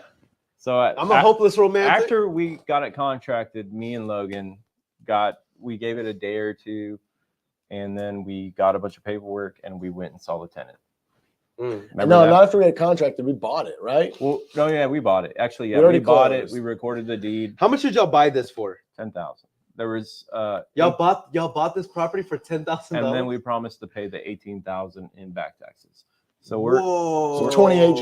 we're in it for 28. Okay. So let's just strap it here. Let me emphasize this, guys. This is the value of looking. This is why we always say, guys, when it comes to wholesaling, this is universal when it comes to residential or commercial. When it comes to wholesaling real estate, period, we are looking for timing and circumstance. We are not looking for real estate. Very good We're point. looking for timing and circumstance. And that's why these individuals were able to get this massively valuable asset, as it were, under contract for $10,000, guys, with a promise to pay the $18,000 in back taxes in the back end because this guy was so motivated. Let me just recap the motivation. Health issues. Inherited the property. It's not even his. He inherited it, right? He didn't want it. He didn't even want it. He inherited the property. And number 3, he has these bad tenants who haven't paid in over a year. This guy could not care less. He wants to divest himself of this problem. Right. So y'all get this thing under contract. You promise to pay the back taxes in the back end. You buy the property. You become owners of the property essentially for $10,000 up front. Recorded the deed. What happens next? What are some of the challenges that come up? Next, I mean, me and Logan sat. I think this your first commercial deal at that time? This office was the first. That was probably the second. Okay. So we, kind of came up with a plan. Let's go see the tenant. Let's see who owns it. We can see from the pic. At this point, I think we only went by Google Pictures. I probably drove by it and he ran a steel company, and there was probably 100,000 pounds of steel on the property. Good Lord. Trash from 20 years, just piled up shit everywhere. Wow. This guy has been there from 86. So we're not like ruthless people. We go over there and we talk some sense and just nice and just told him, hey, we bought the property. Our intention is probably to sell it, and he was a nice guy. Yeah. He was at the end of his day, he needed to move on. He was done anyway. Yeah, he needed to move on. He was 70-something years old. But we just kind of just said, hey man. How did y'all get him to be cooperative? Did y'all just talk to him nice and drink a beer with him, or did y'all have to pay him cash for keys to get out? Did y'all offer to move his stuff out? Like how were you able to get him to cooperate? Our first initial visit was just, this is who I am. What we were introducing. We're the owners. You're our tenant. You're paying $900 a month, $800 a month. Just continue doing that. But our intention is probably further down the road we didn't want to just kick them out. We could have been like, you need to hit the high road and get out of here. But we told them like, hey, in a couple of months, we're going to probably reevaluate and see what we need to do here. The rent will probably be too high for him to pay. And he even mentioned that. So, it's kind of like a first date. You're trying to build rapport. You're trying to get to know them. They get to know you. You're not trying to take them to bed. Let's just get to know each other. We were polite and nice, built rapport. And we had the serious conversation a week or two later. Oh, okay. Well, now, how did serious conversation go? I'm curious because I know people want to know that. So we gave it I think we gave it 2 months, and then. Oh, was it that long? It was 2 months. He sent us the checks for $800 for the rent, but Logan's like, go over there. You got to tell him. I've never fired anybody. Told them they had to leave. I'm like, I go over there. I'm the most nervous person in the world. I go over there. I'm like, Tom, we're going to sell a place and we're going to need you to get out in 30 days. He's freaking out because he had 100,000 pounds of steel. And it just everywhere. But I'm glad we gave him that 30 to 45. We even extended it to 60 days. That man cleaned up the whole property. Whoa. Sold up most of it. We had to spend maybe $3 or $4 grand clean up, but it'd have been 30 grand to clean it up. Man. A lot of investors are aggressive and pushy. You got to be out tomorrow. I own it. I'm going to evict you. Here's what we're looking at. The appraisal district says this thing is worth 250 grand. We just paid 10,000 to this guy and 20 something to the tax office, or 18. We're in it for 30. I don't really give a fuck. If he takes a year to get out, I'm in the money. I didn't borrow money for this. We wrote the check. So what? So let's just take it easy. I don't got to throw the guy on the curb this week. Let's ease through this. I love that. Is everybody following like the spirit behind why these guys are making so much money? Right? Like these guys are thinking about humans, right? They're thinking about value. They understand timing and circumstance, right? I mean, guys, take notes on these intangibles, those nuances in the deal, not just those really hard, basic things that we talked about. So that's really, really cool. If I wanted to add something, when we do when we send commercial contracts, we offer the seller a 60-day to a 90-day leaseback for $1. Like we know somebody that owns a business for 20 years and you tell them to get out in 30 days, the first 30 days is sinking in, Wow. So we give them some time. We don't charge them, just we're getting a good deal. We're nice on the back end, so that helps them sign. Hey, somebody might offer $1 million. We offer 900, but we give them that 90-day lease back for $1. That way they can either move their business and do it somewhere else, or just slowly sell their inventory and close shop in 90 days, not 30. So powerful. Let's go deeper into this case study. How did y'all go about finding a buyer on this? So we know the tax assessment. Let's just kind of recap this. In this deal that we're doing a case study on, we enter in this deal. They got this deal for $10,000 out of pocket, essentially. They owe about $18,000 in back taxes. Let's just say all in costs, all expenses right now, we're all in for about $30K or so. We know that the tax assessment on it is $250,000. So we're sitting in the green right now. Let me tell this part. This is my favorite part. How do you guys find a buyer for this deal? So this is how it goes. We knew we were in the money, and we also know that when we do wholesales or some of that stuff, we clean them up a little bit, make them a little nicer, mow the grass, trim the trees, maybe paint it. We're gonna do that. He gets all the trash out. We go in and have the outside of the warehouse painted just to make it look clean.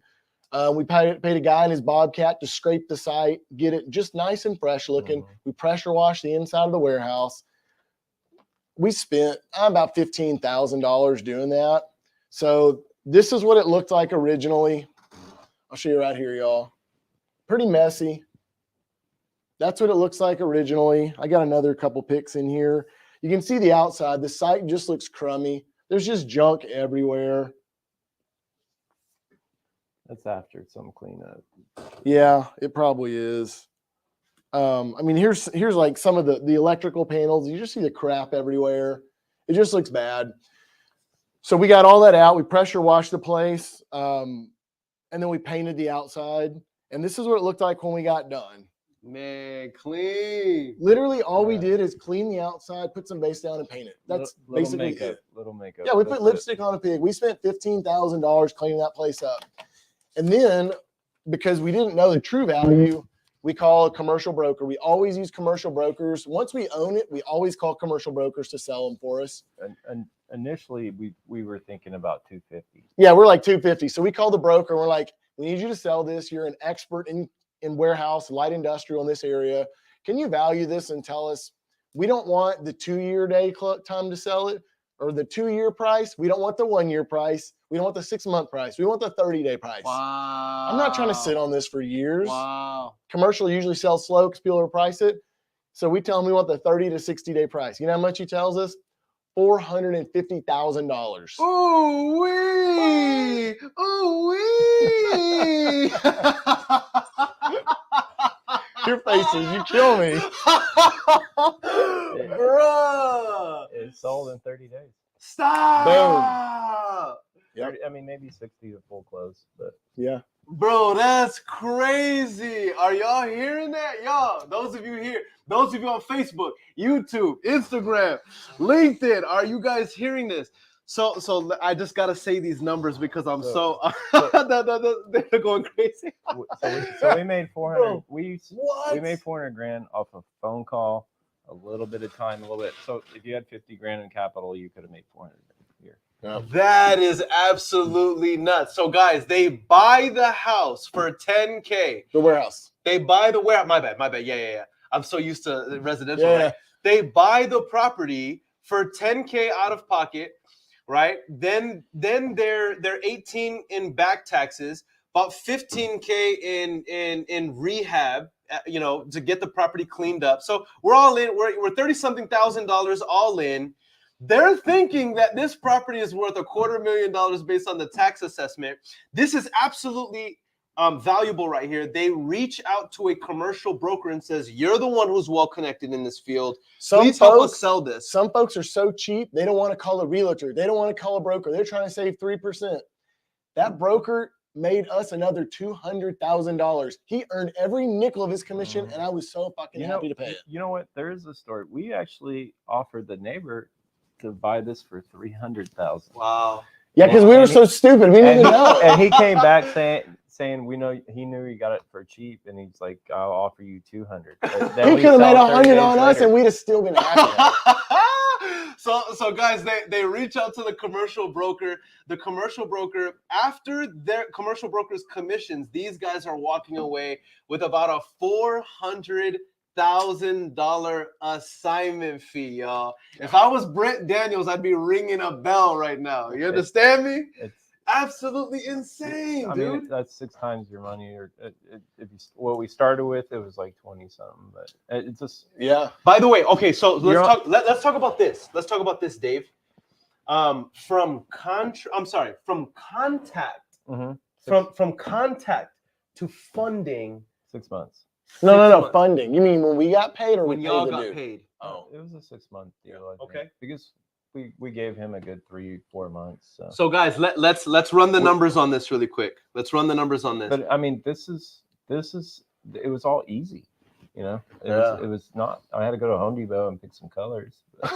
guys, let's run the numbers on this, okay? It was, $400,000 deal. We're talking from the point of contact to the point of the back end wire hitting so that we close and take our profits. 6 months. If we divide 400K by 6 months, that's an average of $66,000 every single month for 6 months straight. With that, I want to know, those of you who are on Facebook, YouTube, if a $66,000 check coming into your bank account every single month for 6 months straight would absolutely change your life, put fire emojis in the comment section. Fire emojis. Jose says, OMG. Crazy. Fire emojis. Put them in the comment section. I demand you. I demand you. All right. Very, very exciting. So let's go into one more thing. And you kind of touched on this real quick, and then I want to go into Q&A because we have so much Q&A and we're running out of time here. What were the tools that you use? I know you had mentioned you used TLO. right. You mentioned you use Lineberger. Lineberger, yeah, they're local here. They do a lot of stuff in Texas, so it's a good site. What is Lineberger? It's a law firm that does some of the tax suits for over a dozen counties. So guys, there's a couple different websites, but I mean they're good. I mean So any county that you're working in or want to work in, they have a law firm that does the foreclosures. So the county, city, the city, the road bridge department, the school district, that's who all gets the tax money. You pay your real estate taxes. They collectively have a law firm that does the tax foreclosures. If you don't pay your real estate taxes, Lineberger files the tax lawsuit, does the tax foreclosure, and then hands it off to the sheriff to do the sale. Every one of them has a website, or your municipality has a website, the county. All you have to do is Google search Dallas County tax foreclosures, Bexar County tax foreclosures. Within the top 3, you're going to find the site. It's free. It doesn't cost you any money. Beautiful. And they post them 21 days before the sale of every month. So depending on how big your county is, you're going to have anywhere from 5 to 30 brand new fresh leads the 21st day before the first Tuesday of next month. They're fresh. They're hot. sooner. And the cool thing is guys, they have to sell. Some people are like, yeah, I'm not really willing to sell this month. Mm-hmm. That shit don't happen here. Everybody's selling this month, or the sheriff's selling this month. Wow. Yeah, wow. I mean, you got a lot of people hitting those leads these days, but I mean, you never know. Your voice might hit that person where they trust you, just your voice or something you said. Yep. So it's worth the call. It's worth don't think that there's a bunch of people hitting those. They're gonna pick a person. So think about this. Dave used free leads. Yep. He did use TLO. Yep. He did his own title search. Yep. He only spent $10,000 on the property. Yep.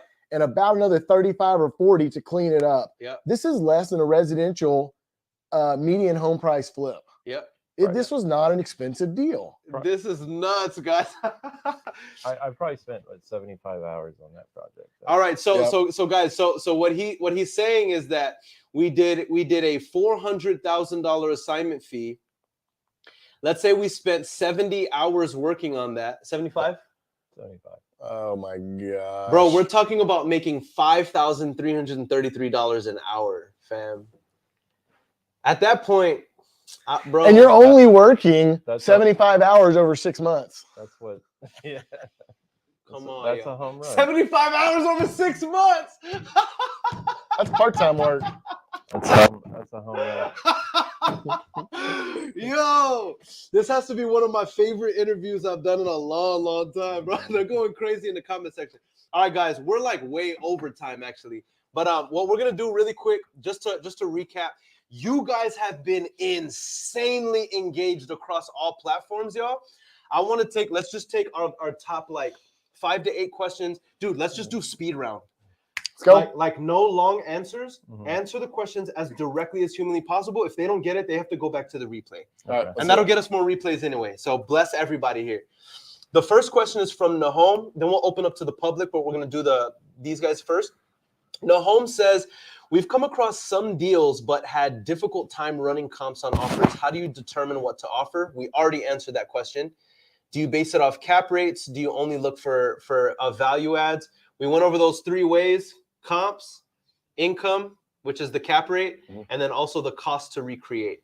And if I would add to it a premium product, sometimes we look for, I mean, commercial, you want high ceilings, you want garages, you want you need to make sure there's parking, you want to have land. So you always want to check if you have a premium product. Here's also the dummy answer. Go to the appraisal district. What does BCAD say? Sometimes it's over, sometimes it's under, but if it's 250 and you're paying 50, you can't lose. Move to the next deal. I love it. Right. I love it. So the rough raw way is just look at the appraisal district for your county. But you can use these other three methods that they mentioned. If you have comps, if you have a cap rate you can come to, or cost to recreate. Don't overcomplicate it. Make your offer so good on you can't fuck up. I knew we couldn't here. Yep, I love it. Beautiful. Jorge Gonzalez asked, how do you find the comps? How much is worth? That's the same question.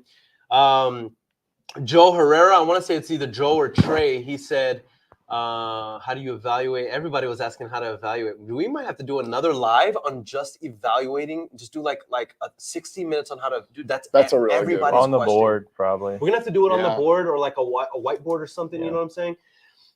Because literally everybody's asking that, and I think they want details, and we're just not gonna have the time to go into the real nuts and bolts. But the market is demanding to know how to evaluate these. Kyle is the best person in our entire organization because he does it so accurately and so fast. I have to have Kyle lead that. Guys, I'm going to go out on a limb here and say if these guys had enough fun with me and us here today, that what we're going to do is we're going to bring Kyle Westbrook on another one, right? We'll do another 60 to 90 minutes, and we'll only talk about how to evaluate commercial wholesale deals, because I can tell that this is what everybody wants to know. Kyle will cut that time into the shortest you can possibly. You don't want to spend a half hour comping, so he'll do it in 10 or 5 minutes. I love it. Get you there, yeah. Heck yeah. Nakul Konjovi asked this question. He says, what are considered to be some blue ocean marketing strategies? What's blue ocean mean? Blue ocean means there's no blood in the water and there's not a lot of competition. Is basically it's based on a book called The Blue Ocean, which means be in a niche where you don't have a lot of blood in the water, aka competition. So he's basically saying, what's the best way to reach out to commercial? Man, honestly, volume, man. Well, you know what we found actually. We don't, and when it comes to commercial, we don't specifically market to tax delinquents.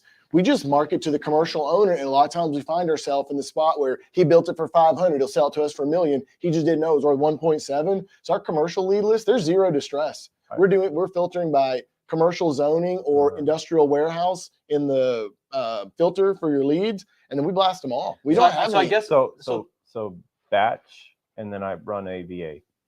So batch and a VA. So yeah, actually, his model is very simple. Guys, do y'all hear that? Cold calling and SMS. I run the same list, one through batch, one through VA, and they hit. And you got to get your comps right. You got to figure out how to comp the property, because if you don't, these things are just gonna pass you. So I guess the follow into the next live video, because that would be important. I love this. If you don't have your comps down, these leads are just you're gonna miss them. By the way, guys, we only do part twos for the very best interviews and discussions, and by the engagement, dude, the engagement here has been absolutely insane across all platforms, dude. What the heck? All right, so with that said, I just got to shout you guys out, because I always, when you guys are having fun with us, it makes me happy. It lets me know I'm not boring you guys to death. But all right, so this next, am I frozen? Am I frozen here on Zoom? I probably am. The next question that I have here is, if time is short on this call to explain A to Z, where can I go? Basically, what this guy is asking. Shout out to Jose out of Houston. He's saying, how do I learn in depth how to wholesale commercial real estate? Where do I go? You need to follow us on Facebook. We talk about it all the time. Kyle Westbrook, like I told you, he's the brains behind our wholesale operation. He's looking at putting together some kind of mastermind or something at the beginning. Let's put it in the. I'm going to put it in the comment section. And I'm going to pin it right now. Where can they go to follow you guys to start learning more about wholesaling commercial real estate? Tag Logan Fullmer and then Kyle Westbrook. You on in there too, Dave? Well, he doesn't put a lot in there. I'm not a big social media person. But just don't be scared of it.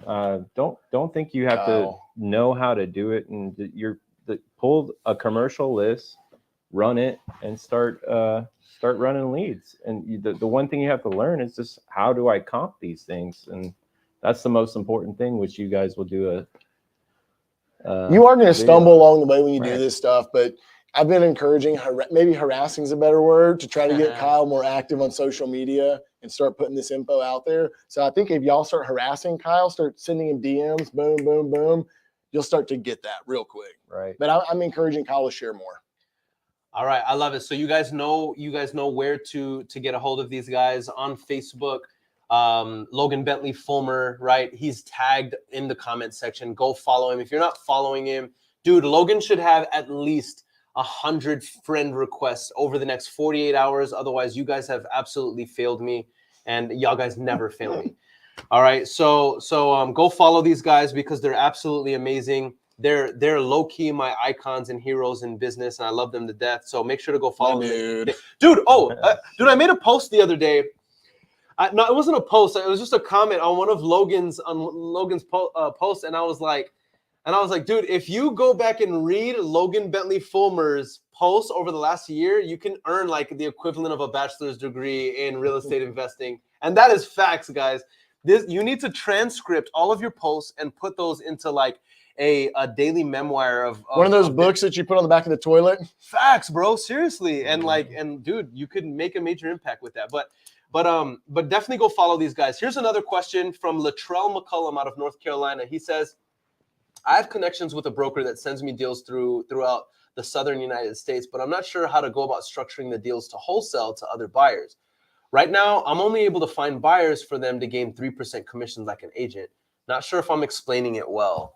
Do you see where Latrell's coming from? I think so. One of the challenges he's going to have is he's doing all different locations. He's going to have to get the resources to value and find someone to help him sell that stuff. But if a broker's engaged on the front end, there's usually not enough meat on the bone. You got to be direct to seller for this stuff because the broker's going to price it up enough to where you only have room for 3%. Ooh, absolute value, y'all. That's value. If the broker is involved on the front end, there's probably not going to be enough meat on the bone. You got to be in the trenches and go direct to seller on these bad boys if you really want to be closing these big spreads, baby. I love it. I love it. I love it. All right, let's get a few more questions in. Who do we contact to determine the cost to recreate? A developer? Man, a developer is going to be tough. I would call somebody in commercial construction. You're going to have to reach out to your network because if you Google search warehouse builders or office builders or whatever commercial construction, they don't care about you. So you're going to have to reach out to your network. You got to find friend, cousin, relative, nephew, somebody, a buddy of a buddy. And you're not asking for the exact details. What you're saying is, I want to build a 25,000 square foot office with 1,000 square foot offices. Very basic. I'm going to build a 20,000 square foot warehouse with no partition walls, metal building. How much is it a foot? $75, $100, $125. That's as round as you're going to get, and run with that. Beautiful. Beautiful. I love to see it. I love to see it. All right. Awesome. I love the fact that you guys are engaged with us. Let's get a few more questions in here. There were so many that were asked.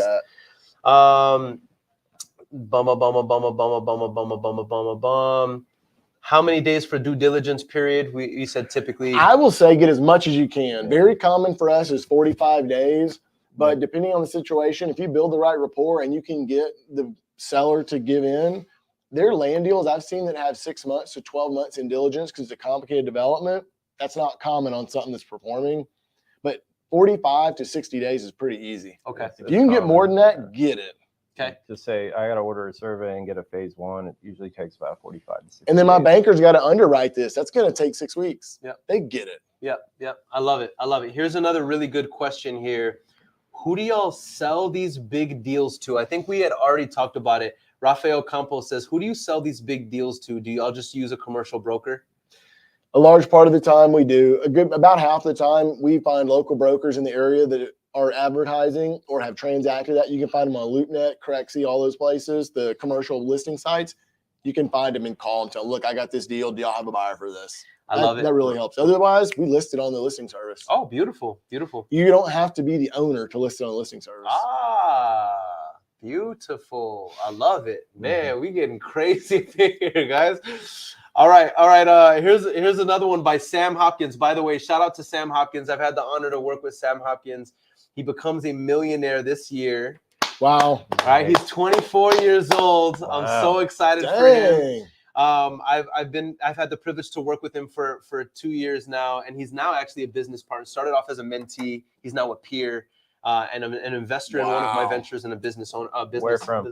He's from Virginia, blue collar, white boy.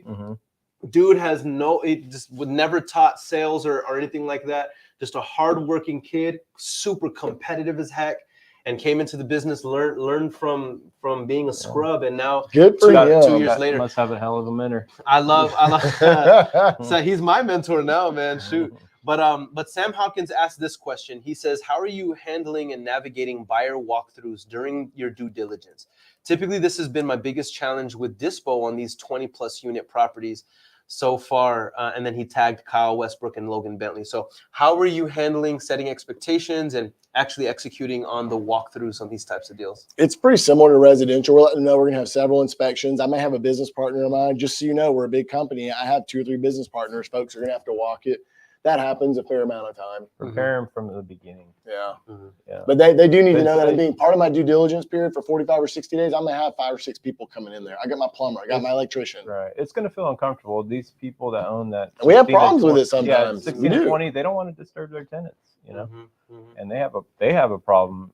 So you got to just prepare them from the beginning. Yeah. The best advice. Yeah. So set good solid expectations with them for the front. Let them know, hey, we're going to need to get our contractors in there. We're going to need to get all pictures, of our pictures. Inspection, you know what I've seen Kyle do on a couple of them? I've seen them do the video tours and really good pictures and drone photography on the really high value ones. Yeah. That really helps. Yeah, but you still got to get in. I know that statistically, we've actually seen this on our side, and with residential, statistically, we have seen properties that have 50 or more pictures plus video and a matter report, a 3D walkthrough, will sell on average like 15 days sooner, which is significant for us in a 30-day transaction. Dude. I believe that. Yeah. So that makes sense. That seems like that's a universal thing, right? The more information we can provide to our we typically buyers. spend between $5,000 and $10,000 a month on photography. I looked at the line item I budget believe for it, that. dude. We're sending people to different towns that we don't live in, that we're not operating in, and it's a local to get good quality stuff. But we have a pretty damn good budget for that. In residential, I'm at about $1,500 a month in just photography. I use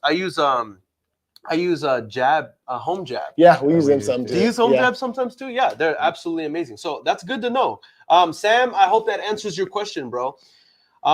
Here's another one. Steve Garza says, where are these seller leads coming from? Are they cold call leads or digital marketing? Okay, so I basically use PropStream. I pull all my leads from PropStream. I put it into batch. I skip trace it, and I run it through text. And then I have 2 cold callers that I send the same list to, and they run it. And those cold callers, I mean, used to be 1 or 2 leads. They're getting like 6 to 10 a day right now. So people are starting to want to sell. They're just not desperate. So it should be a couple months. Think about this for a minute. This is not a big operation for Dave's business. Kyle's business has about 10, 12 people in it right now. Dave has 2 cold callers and Dave. Wow. That's it. And he's the one, he's doing these deals like hand over fist. It doesn't have to be big and complicated. Let me get this straight, fam. Yeah, y'all gonna make me want to curse and come out of my whole character, I'm y'all. a bottleneck. Just me. That's it. Let me get this straight. One-man show. My man Dave, we just dropped this whole live, y'all, with all of this value, all for at the end of this call, my man Dave to say he pulled this list from PropStream, fam. He pulls lists from PropStream and he gets free leads from the tax auction list from the local county, guys. Do not overcomplicate this, guys. If you're not going to take action, that's on you. But don't say that there's not people like these guys who are dropping value and giving you actionable steps on how to do this. All right. I love it. I love it. I love it. We're going to take let's take one more question. Boom, boom, boom, boom, boom, boom, boom. Let's take one more question. One more question. Holy crap. So many of you guys asked the same question. Let's just do one more really, really easy one. How do you know if you want to use the cap rate, the income, the income way of establishing the value, how do you find out what your structure will rent for, as it were? So a lot of times it's already, like, I'd say a big part of the time, these buildings are already leased. So you're going to find out what the income actually is, and then what your purchase price is and what the operating expenses are. That's going to give you the cap rate that it is at right now. If you're getting it on a good deal, you might wind up contracting, get a 12 cap, but you're going to have to spend some time figuring out what the brokers tell you and what you learn in your area. You might find that those sell at a 7 cap. So now you run the math backwards and say difference between a 12 cap and a 7 cap, that's substantial. Yeah. A lot of times we'll get a 1 to 2% difference in our cap rate on our buy side to our sell side. But if it's not already rented, you're going to have to go through this process of getting into the commercial listing sites. A lot of them are free. You're going to see what's listed out there, $20 a square foot a year.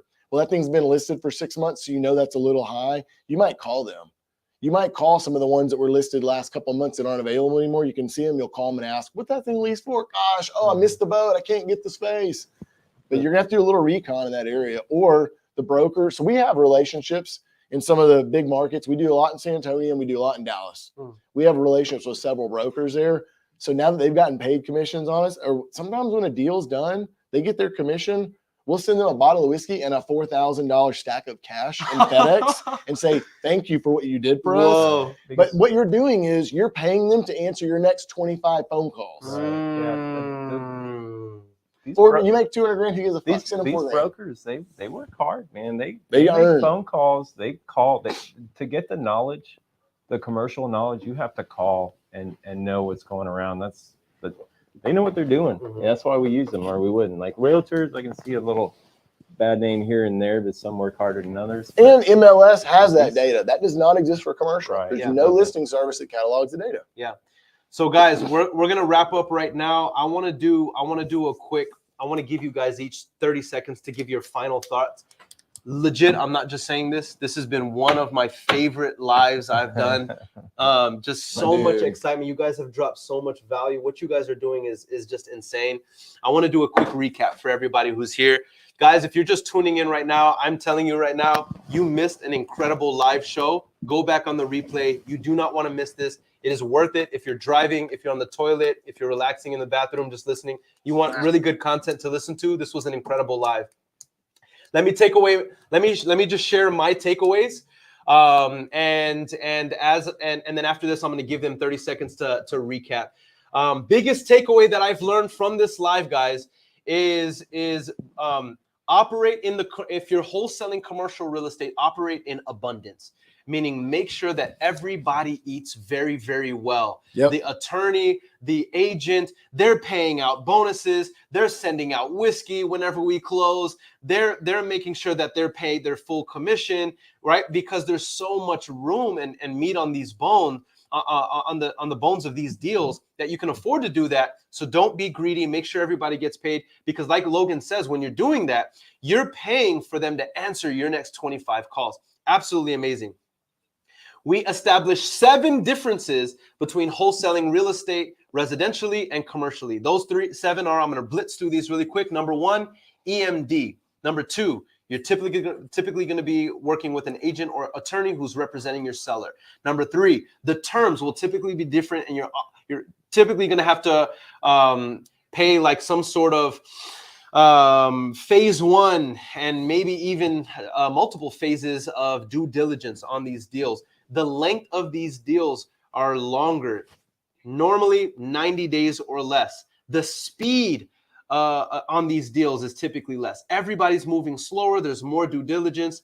Number 6, you're going to be working with more savvy savvy sellers, which means you need to come to the table with more credibility. You need to know the terminology. You need to have the people in place on your team, at least within earshot, so that you can get these deals done, so you don't look like an idiot offering $1 EMD, how I probably would do on these deals, and end up losing a $400,000 assignment fee. And number 7, the way we evaluate these deals is completely different. We can use comps. Number 1, We can use the income way to evaluate the property, which is called a cap rate, or we can use the cost to recreate, which we went over in detail. Go back on the replay and rewind it if you didn't catch those. Those are the 7 differences in wholesaling commercial real estate as opposed to residential real estate.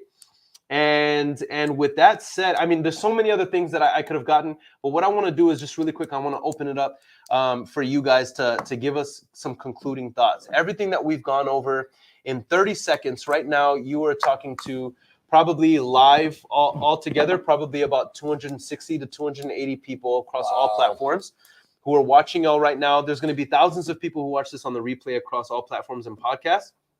What would you tell all of these individuals who are listening right now, who are super inspired?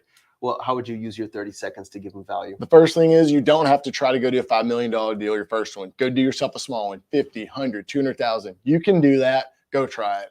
The second thing is your net worth is your network is your net worth. You're going to rely on appraisers, brokers, attorneys. You're going to have to work hard at getting them to trust you and build that rapport. So spend a lot of time doing that, and that will add to your credibility, because that's the second most important thing that you're going to have in this is credibility. You got to be able to talk the talk. You got to be able to walk the walk. And you also have to be able to communicate that you're credible in a way where you're not tooting your own horn, but you have to sound like it. And that's going to take a lot of time to get your natural script together. So you have to work on that. Also, take care of folks. Be kind. You're going to make some money. Grease the wheels. Pay it forward a little bit, because it makes all of the difference. And the last one is, if you get jammed up on this, reach out to me, Kyle Westbrook, or David Andrew.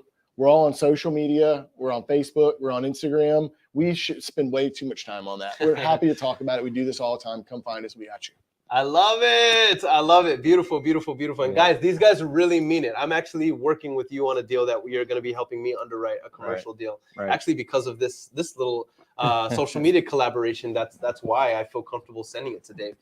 Dave, what would you share to everybody who's just watching right now, super enthralled by this conversation and excited? Logan threw most of it, but I would say don't fear going from, if you're doing single families or multi-families, don't fear, just start doing it, and you'll start learning, start navigating your words and start learning the lingo. And another thing I want to say is that every 30 days in our market right now is changing a lot. So don't be afraid to adapt and change. If it's not working, adapt and change. Because every single, the guy who signs the contract in 30 days so that was confident, 30 days later, he's not confident. That's super important. So you got to start finding what works for you and works for everybody. But yeah, I mean, it's, and have fun. I have fun. I come to work and have fun. This is my first podcast. I was nervous as shit. I'm happy. I'm coming back for another one. Yes. I love it. This I is love cool. it. I love it. So, With that said, y'all, we went over time and it didn't even feel like it. Those of you who tuned in live, and even those of you who watch this on the replay and listen on podcasts coming up, we love you guys to death. We wouldn't even have a platform to do this if it wasn't for you guys. So once again, this has been another live with your boy, Aaron Bevins, the Millennial Entrepreneur, Logan Bentley Fullmer, the one and only, Mr. David Z. Yeah. Zarzinski. Dave Zarzinski. All right. Sooner or later, you're just going to call me by Zarzinski. Facts. Zarzinski! Call him the Czar. The Czar. Right? There you go. All right. Until next time, y'all, let's get it. Deuce.